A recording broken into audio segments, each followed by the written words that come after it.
Destiny 2, usually a sequel to a game that was grindy and limited beyond belief, no matter how much fun it was by the end of the game's life, can be a very scary thing.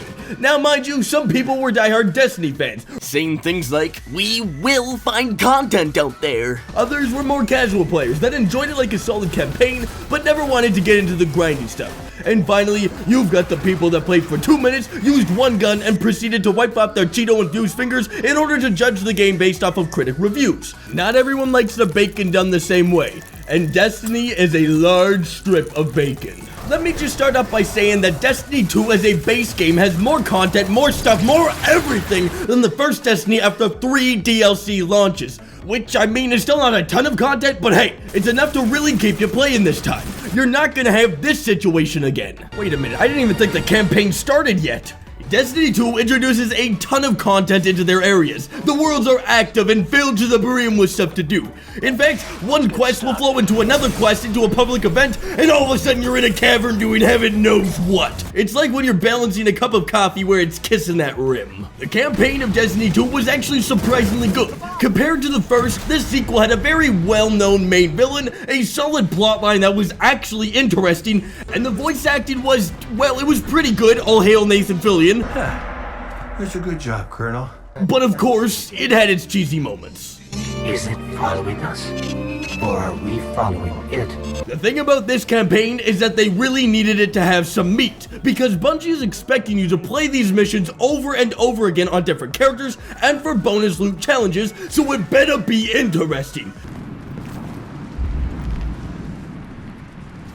And with that being said, the replayability of Destiny 2's campaign is actually pretty decent. Now, gameplay-wise, Destiny 2 is phenomenal. I mean, we're not talking about clunky anything here. Destiny 2 has a system that feels like a combination between Borderlands and Halo Reach, and it's pretty dang good. I mean, I haven't enjoyed combat in a sci-fi FPS game in a very long time. The games are always so clunky, or, well, just annoying and basic.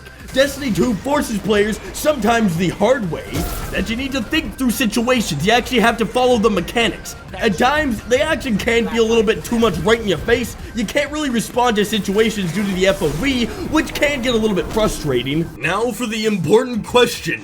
What new gun types are there? Besides talking about the incredibly unique and sometimes absolute garbage exotic guns, you've now got bouncy bomb grenade launchers, which I personally never touch because, well, rocket launchers. But the SMGs I love. They're like the new gun that gives your enemy a little old hug with bullets. On top of the guns, they have new subclasses for every class, and although it does feel a little bit rinse and repeat, I can't complain too much because the classes are actually good.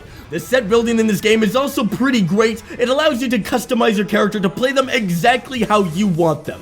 After 3 hours, I have crafted the perfect build for this next mission.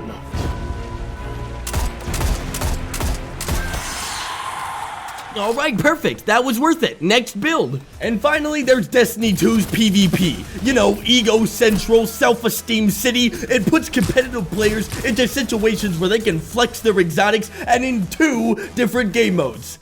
I really look forward to them adding more game modes like, you know, the vehicular warfare stuff that they had in the first one. But hey, at least trials are back, making children scream on microphones since 2015. Honestly, I gotta speak my mind. After the first game, I thought that Destiny 2 was gonna literally be a soggy, squeezed out beach towel, but it ended up being a lot better than I expected. The game offers a good amount of base game content, the gameplay is incredibly fun, intense combat, story is great, and the music! What did we do to deserve this soundtrack? And overall, I'd have to give Destiny 2 a good old 8.5 out of 10 or something. But always remember...